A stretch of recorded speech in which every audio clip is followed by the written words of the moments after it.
Bonjour à tous et bienvenue pour ce nouveau récap Squash FM hebdomadaire de All Elite Wrestling. On se retrouve cette semaine pour parler de Grand Slam Mexico, au pays des luchadors, et on va pouvoir débriefer un petit peu ensemble ce show-là. Il fait chaud, branchez votre ventilo, pensez à mettre un j'aime et un commentaire, allumez la clim si vous en avez une, et on part de suite. Et donc pour la première fois, All Elite Wrestling qui se présente du coup au Mexique, à Arena Mexico. Donc au niveau des chiffres, on sait que Arena Mexico peut aller jusqu'à 16 000 places. Il me semble qu'il y avait le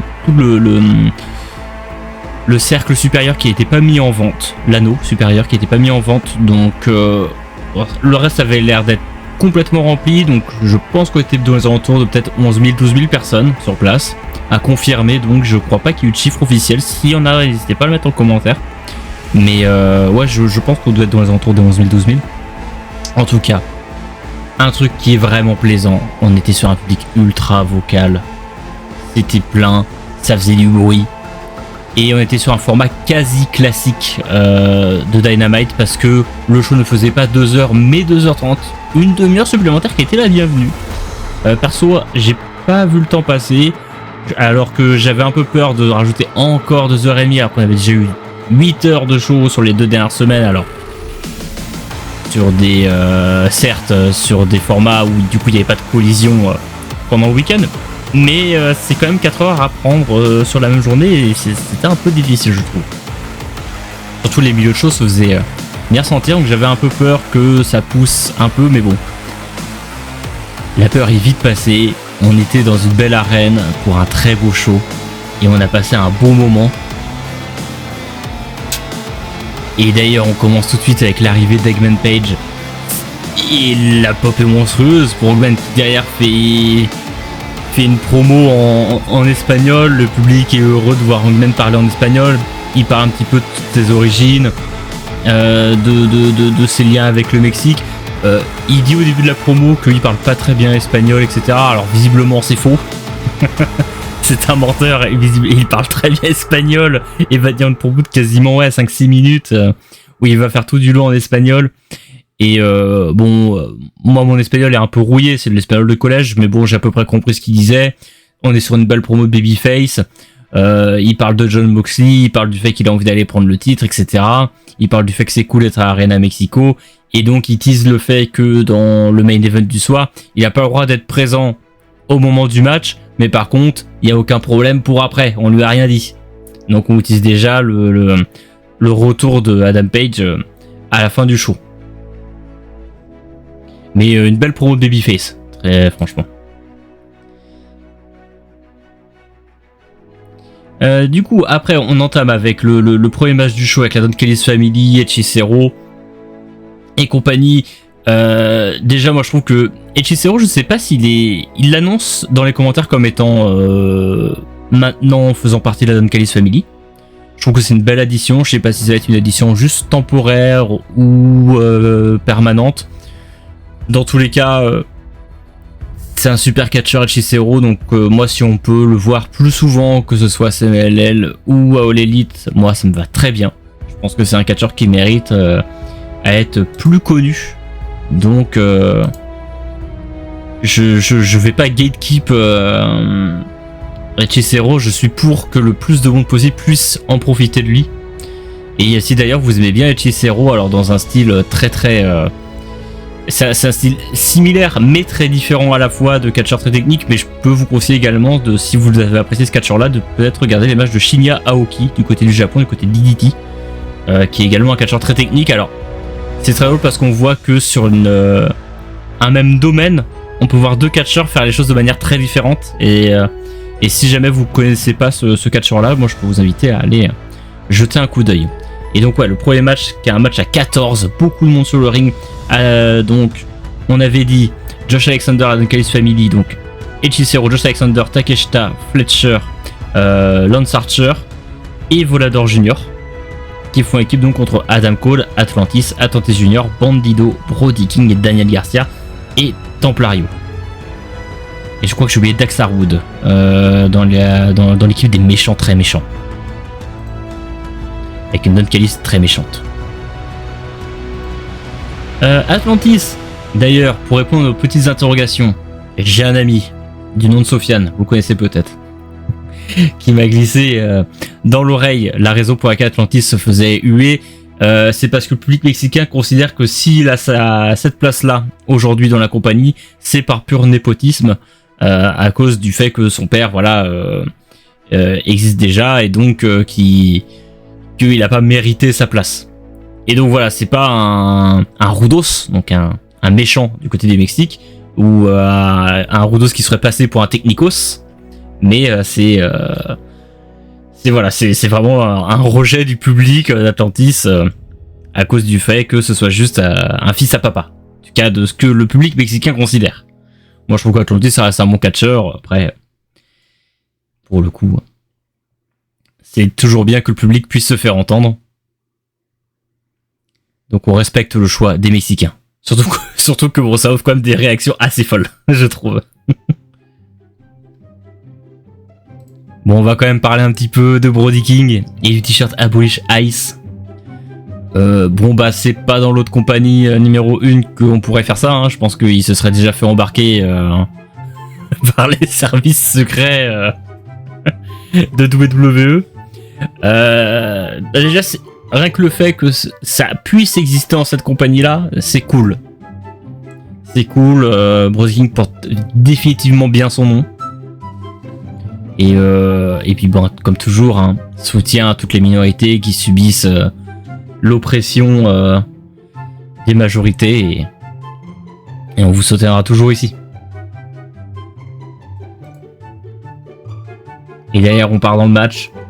Les réactions pour tout le monde, mais ouais, surtout Bandido qui a des pops incroyables. D'ailleurs, qui sortait d'un très bon match la veille contre Mascara Dorada. D'ailleurs, si vous n'avez pas vu le show du mardi de CMLL, donc qui précédait ce show-là de W Grand Slam, n'hésitez pas à aller le voir. C'est peut-être un des meilleurs shows que j'ai vu de CMLL depuis le show où il y avait Danielson qui affrontait Blue Panther. Donc si vous avez l'occasion d'aller le voir, n'hésitez pas à jeter un petit coup d'œil. Si vous avez besoin de lien, n'hésitez pas à demander, on peut s'arranger. J'ai ce qu'il faut sous le coude. Mais ouais, un show de CMLL qui était très bien, moi que j'ai peut-être même trouvé un peu meilleur que le Grand Slam Mexico. Donc ouais, n'hésitez pas à aller jeter un coup d'œil si vous avez l'occasion. Mais le match est très bon et les réactions du public sont très bonnes. On sent que le public avait vraiment envie de voir All Elite tout court, quoi. Qu'ils avaient juste envie de voir un show de catch de All Elite et ils ont été servis. Ils ont pu voir beaucoup de monde. Alors j'ai trouvé ça très drôle à la fin, surtout de donner le tombé à Atlantis. Du coup, c'est la team des gentils qui gagne sous les huées. Moi, je trouve ça très drôle. Surtout qu'ils auraient pu donner le tombé à Templario à côté si vous voulez donner le tombé à un mec de CMLL. Pourquoi pas. C'est une décision, on va dire.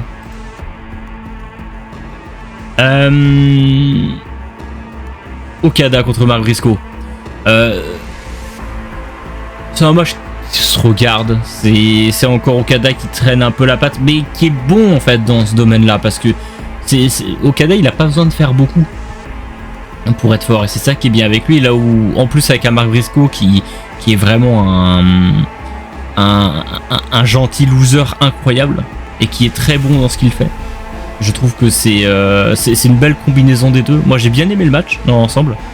Je trouve que Okada le travaille bien. Là on a sur l'image là le dropkick d'Okada qui est juste magnifique. Sur encore une photo de Jay Loco. Donc n'hésitez pas à le suivre sur Blue Sky si vous êtes sur ces réseaux là. Mais moi je trouve que le match était sympa, ça se regardait. Je trouve que ça build bien Okada pour le match contre Kenny Omega. Moi ça me donne quand même plutôt envie. Un peu dommage que Kenny Omega soit pas sur place, mais pourquoi pas. Derrière voilà, il y a une petite attaque post-match. Voilà, on prend de la hit. En même temps c'est facile de prendre la hit sur Mark Briscoe. C'est peut-être un des meilleurs mecs pour offrir de la hit. Donc on en profite quand il est là. Mais après ça, peut-être le meilleur moment du show. Mystico qui rentre dans un premier temps avec le max de Sin Cara, qui l'enlève après pour reprendre son vrai masque, donc à cause de MJF qu'il avait dead name de Sin Cara dans la promo à All Elite quand ils s'étaient croisés. Donc voilà, petit clin d'œil à son passage chez WWE. Je pense un petit peu pour dire voilà que c'est derrière lui et que l'enfer est terminé. Et du coup il rentre sur la musique de Memuero de la 5A Estación. Donc avec tout le public qui chante Memuero. Alors de ce que j'ai compris, ça faisait longtemps qu'il n'était pas rentré à Arena Mexico avec cette musique là. J'ai cru lire plus de 10 ans quelque part, mais je sais pas si c'est peut-être à reconfirmer, mais en tout cas c'est vrai que moi je l'avais jamais entendu le thème. Donc c'était la première fois que je l'entendais. Et c'est fou de quand t'entends un public chanter. Le public connaît la musique par cœur. Et à savoir, moi j'ai appris ça sur ce show-là, mais c'est pas une musique qui a été, c'est pas une musique populaire qui est collée à Mystico ou quoi.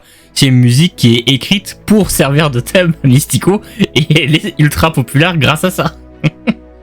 Donc voilà, c'est pas juste une musique connue mexicaine qu'on a collée à Mystico et du coup les gens la connaissent. Non, c'est juste que les gens la connaissent par cœur parce qu'ils adorent Mystico, quoi. Et ça, je trouve ça cool. Quand on entend une arène complète chanter un thème. En plus, c'est le moment dure longtemps, etc. C'était un beau moment, un vrai beau moment.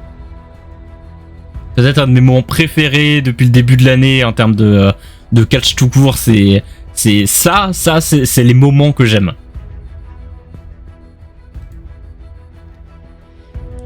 En plus derrière moi le match, moi j'ai vraiment beaucoup aimé le match parce que le match il est simple en fait.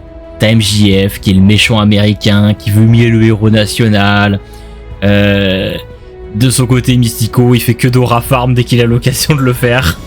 Avec là j'ai la photo du décompte à l'extérieur où il fait une espèce de retour un peu à l'Undertaker et le public qui explose de joie, le public est à fond dès que Mystico fait un truc.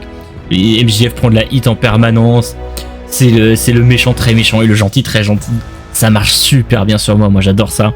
C'est à la limite le seul regret que je peux avoir, c'est qu'il n'y ait pas une victoire de Mystico à la fin. C'est peut-être le seul petit regret que je peux avoir. Et encore, bon voilà, on est sur un méchant qui est méchant quoi. On a un tap out quand l'arbitre regarde pas. On a le low blow qui est suivi du dégagement à 2,99. Et puis bon bah derrière ça se termine sur une disqualification sur un low blow d'MJF. Ouais écoute, j'espère qu'il y aura une suite. Moi en fait ce qui me fait un peu de peine c'est que si suite il y a, c'est peu probable qu'elle soit encore à Arena Mexico. Et je sais pas s'il y aura une ambiance qui se prêtera plus à ce genre de match avec un public qui se prête autant au jeu du fait de détester MJF et d'adorer Mystico. Parce que bon bah voilà, là c'était le héros national qui se battait contre le grand méchant et ça marchait bien chaud. Donc s'il y a une suite, je serais un peu déçu que ça se passe sur le sol américain, mais pourquoi pas. On verra bien ce que ça donne. Et derrière, bon bah MJF qui a une masque Mystico, le public qui visiblement en plus il s'est fait agresser sur le retour de la chambre d'hôtel, alors on ne cautionne pas mais c'est hilarant. Surtout que visiblement MJF avait l'air d'être quasiment content de ça, d'avoir pris de la hit. En même temps c'est ce qu'il cherche et moi franchement j'ai adoré le match pour le coup. C'est le méchant affreusement méchant quoi. Et derrière on a le save de Jet Speed, il y a d'autres catcheurs qui sont arrivés et puis il y a Lord Business etc qui étaient là. Lord Syndicate pardon. Et donc le save de Jet Speed c'est bien, ça met over Jet Speed aussi. Tout le monde sort plus ou moins gagnant de ce match je trouve. Donc c'est un bon match. Le 4-way à 4 millions de pesos. Le match était sympa. Il n'y a pas grand chose à dire, je trouve. À part peut-être l'enchaînement de Poison Rana de la Rush, qui est sympa, qui a un spot qui est cool et le public a vraiment suivi. Bon, Ricochet est incroyable dans le match, comme d'habitude. Hologramme fait le taf. La pause de fin, là, on est sur pile au moment de la victoire d'Hologramme avec la pause et tout. C'est un bon match de mid-card. Ça vole la vedette à personne. Et ça se cale bien. Ça permet aux gens de se poser un petit peu après le match de Mystico. Moi, je trouve que c'était très bien. Derrière, alors l'image est toute floue à cause de toutes les banderoles qui tombent derrière là. mais bon alors le match contre Zeuxis de Mercedes contre Zeuxis, j'ai trouvé le match un peu anecdotique en réalité. J'ai pas trouvé grand chose à en dire. J'ai pas été un grand fan du match. Par contre, je suis très content que Mercedes prenne un nouveau titre parce que faut savoir que du côté de CMLL, les titres c'est pas non plus une importance folle. Il y a beaucoup de titres du côté de CMLL. Moi je vous invite à aller sur la page Cage Match de CMLL, d'aller sur la coche titre et de compter le nombre de titres qu'ils ont chez eux. Vous allez voir, vous allez passer un moment rigolo. Surtout quand vous allez regarder le nombre de jours de règne de certains catcheurs. Ça peut être drôle. Mais en fait, je trouve que ça a ce côté intéressant là parce que comme dans tous les cas, CMLL n'est pas une compagnie qui met particulièrement ses titres en valeur.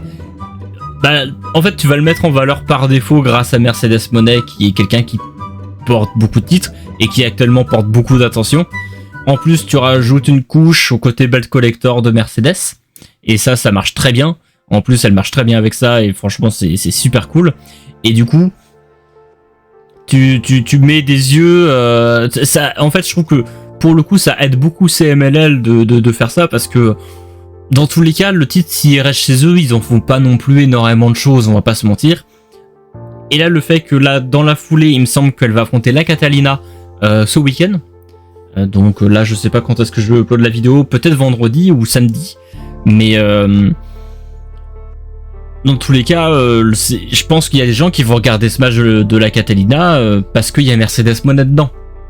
Et donc il y a peut-être des gens qui vont découvrir la Catalina avec ça, et la Catalina c'est une plutôt bonne catcheuse aussi, donc je suis pressé de voir le match. En tout cas, je pense que ce sera un meilleur match que celui contre Zeuxis. Et je pense que voilà, l'idée première était plus de build un match la Catalina contre Mercedes Moné initialement. Mais bon, fallait bien que le titre transvase entre guillemets, parce que Mercedes se bat pas pour rien. Et je trouve ça intéressant. Moi je trouve que c'est intéressant, et du coup ça met un titre CMLL en valeur. Qui l'aurait peut-être pas été autrement. Donc moi j'aime beaucoup. Après le match, on a Mina Shirakawa qui fait diversion et Toni Storm qui arrive par derrière pour mettre une German suplex à Mercedes Moné avec tous les titres qui volent en l'air. C'est hilarant. J'aime beaucoup. Et derrière, elle se prendra le Storm Zero sur la rampe d'entrée. Donc on continue à build le match pour All-In. Moi de toute façon, je suis assez hype pour le match parce que c'était deux plus gros stars à partir du moment où tu as décidé de prendre cette direction là du côté de All-In, de faire affronter tes deux plus grosses stars à All-In. Bon, forcément je suis hypé, j'aurais préféré qu'on soit sur deux matchs séparés à titre personnel. Mais maintenant qu'on a choisi cette direction, moi je fonce dedans, moi je vais y aller, on va voir ce que ça donne. Et moi pour l'instant je suis plutôt chaud. On arrive déjà au main event. Je suis presque content de vous dire ça, quoi. On arrive déjà au main event. La dernière fois, on était au quart de la vidéo. Avec les shows de 4 heures. Je suis content. Le montage va durer vraiment longtemps. Donc n'hésitez pas. Si vous trouvez que c'est le format sympa, n'hésitez pas à mettre un commentaire ou un pouce ou quoi que ce soit. En tout cas, n'hésitez pas à vous manifester, ne serait-ce que pour moi, pour savoir si c'est un format que je dois continuer ou si c'est quelque chose qui vous intéresse pas. Au moins, je l'arrête et on reste sur uniquement des Squash FM sur la chaîne. D'ailleurs, n'hésitez pas à aller voir le dernier Squash FM avec Sofiane qu'on a fait dernièrement, donc sur les contradictions dans le catch. On parle beaucoup de nous, pour le coup, de nos propres contradictions et des contradictions du catch dans son propre univers. Et on a discuté c'est un format un peu court, on fait à peine 1 heure. Et donc n'hésitez pas à aller jeter un coup d'œil. Je pense que ça vaut le détour. La discussion est intéressante et on propose beaucoup de pistes de réflexion pour les gens au global. Et donc on passe au main event avec Bismortos à Arena Mexico. Alors il avait déjà fait un retour à CMLL Bismortos l'année dernière, mais je crois pas que c'était à Arena Mexico. Il me semble que la dernière fois, si on compte pas ça la dernière fois qu'il s'était produit à CMLL, c'était il y a plus de 10 ans, lors de ses débuts dans le catch. Donc c'est assez fou de le voir là. Donc à savoir Bismuth qui n'était plus accepté à CML parce qu'il avait travaillé pour AAA à une période. Et donc voilà, à ce moment on considère qu'il a brûlé les ponts avec CMLL, un peu pour simplifier les choses. Et donc CML dit bah non, tu bosses plus jamais pour nous. C'est d'ailleurs le même problème pour Rouge par exemple. Et donc visiblement Tony Khan aurait fait le forcing pour que Bismuth puisse apparaître. Il se serait visiblement rendu directement sur place pour appuyer que Bismuth soit là. Visiblement voilà, Bismuth a tout pour lui. Tony Khan fait la pression. Il possède Mercedes Moné et en plus c'est un collider de renom. Nous sommes tous un peu des Bismuth dans l'âme au final.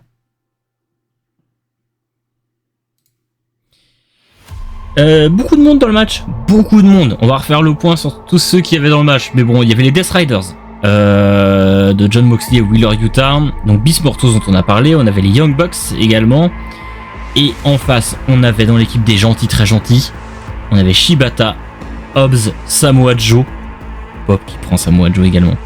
Swerve Strickland et Will Ospreay. Et d'ailleurs, quand on voit les réactions également pour Ospreay, AEW a tellement raison de capitaliser sur lui.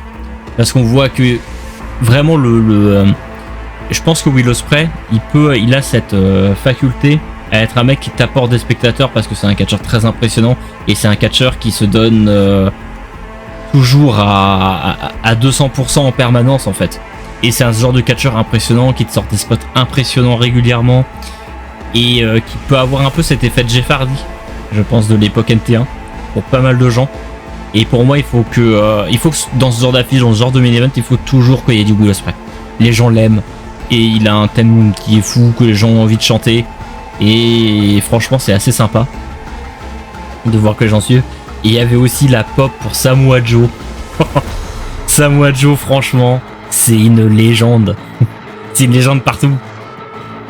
C'est vraiment le mec qu'il faut mettre là où t'as besoin. Peu importe où tu le mets, en fait, il bonifie absolument tout ce que tu fais avec lui.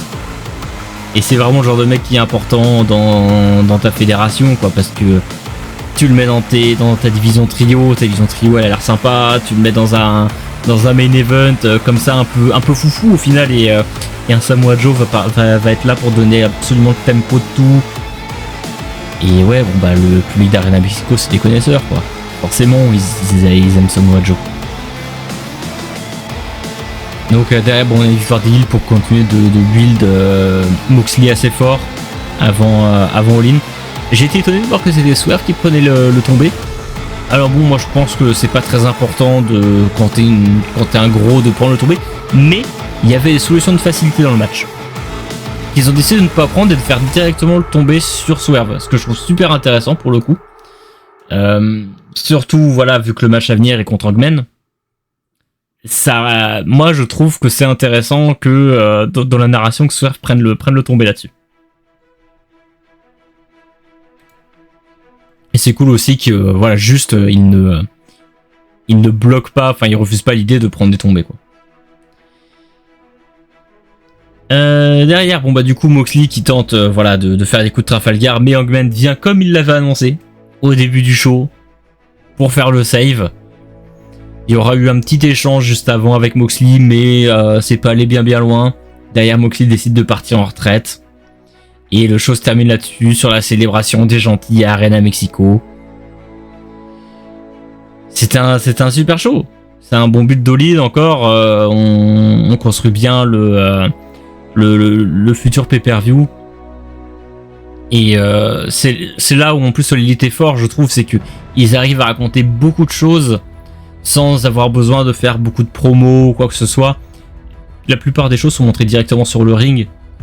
Et c'est ça qu'on veut au final. Et c'est vrai que dans ce genre de show où tu peux pas te permettre de donner du micro à tout le monde parce que ouais, peut-être tout ressort parle pas espagnol, etc. Puis c'est pas vraiment le format qu'apprécient nécessairement les personnes qui regardent le catch à l'Arena Mexico habituellement. Donc tu te plies un petit peu aux exigences du public sur place, qui aime bien voir les choses s'enchaîner, qui aime bien quand ça avance. Et du coup, c'est presque dans ce format-là que l'élite est le meilleur. C'est avec une petite promo de babyface au début, et derrière on enchaîne. Et tout le monde repart content du show au final. Je pense que tous ceux qui ont été à Arena Mexico ont passé un bon moment. Il y a eu des vrais clins d'œil très sympas à ce que CMLL est capable de faire et à ce qu'ils font. Le fait que voilà, ils ont ramené le thème de Mystico pour ce show-là, que le public a chanté, qu'il y ait quelques catcheurs de CMLL intégrés à plusieurs matchs, et sans tomber non plus dans la caricature de on fait un show pour le Mexique, etc. Non, ils ont quand même fait un Dynamite au Mexique. Et voilà, on intègre quelques catcheurs sur place et on s'intègre à l'intérieur du Mexique. Mais on propose un show Dynamite quand même. Et du coup, j'ai bien aimé cette idée-là. Et surtout que, comme toujours, ça fait un peu cette espèce d'ouverture à aller regarder, parce que il y a quelques catcheurs qui sont à gauche à droite que All Elite t'invite à aller regarder chez eux dans leur domaine naturel. Et que parfois ils reviendront de temps en temps à All Elite, et j'espère que c'est des crossovers qui continueront, parce que je trouve que les matchs, je trouve que ça matche bien entre les catcheurs de CMLL au global et les catcheurs All Elite, et il y a vraiment des bons feats qui sont faits au global. Et là d'ailleurs alors je sais plus quand est le match exactement, mais il va y avoir un Ricochet contre Volador Junior, et franchement je suis très très curieux de voir ce match là. Si vous avez l'occasion de le voir, alors il faudra que je vous retrouve la date, mais si vous avez l'occasion d'aller voir ce match-là, je pense que ce sera un match qui sera particulièrement rigolo à regarder. Et bien écoutez, cette fois-ci, on a essayé de faire le plus court possible. On essaye de maintenir ce format assez court du côté des reviews, pour que ce soit accessible au plus grand nombre, et pour fournir un petit peu de contenu sur la chaîne Squash FM, pour que vous ayez un petit peu plus de choses à regarder, à se mettre sous la dent. Puis comme c'est un credo qui existe peut-être un peu moins, d'avoir les reviews régulières de l'élite, je pense continuer à le faire. Mais n'hésitez pas à proposer, comme je dis régulièrement, mais s'il y a des choses à améliorer, des choses à changer, etc., n'hésitez pas à le dire en commentaire, que ce soit sur YouTube ou sur Twitter. Ou sur Blue Sky. Donc voilà, n'hésitez pas à donner toutes vos pistes d'amélioration. Moi je débute en montage, etc. Puis là c'est sur du solo devant l'écran de PC, etc. Donc c'est un peu plus difficile aussi de se nourrir et de trouver des choses à raconter. Je m'écris mon texte en amont et j'essaye de raconter un petit peu ce que j'ai écrit en faisant des stops quand je regarde le show, etc. Donc j'essaie toujours de mettre mes réactions à chaud. Donc voilà, n'hésitez pas à me dire s'il y a des choses que vous pensez qu'il faudrait que je fasse mieux, des choses qui sont pas très bien, ou quoi que ce soit. Donc n'hésitez pas à le faire. En tout cas, si vous avez apprécié, n'hésitez pas à partager l'épisode, à mettre un j'aime. Merci à ceux qui ont regardé d'avoir regardé, et on se dit à la prochaine.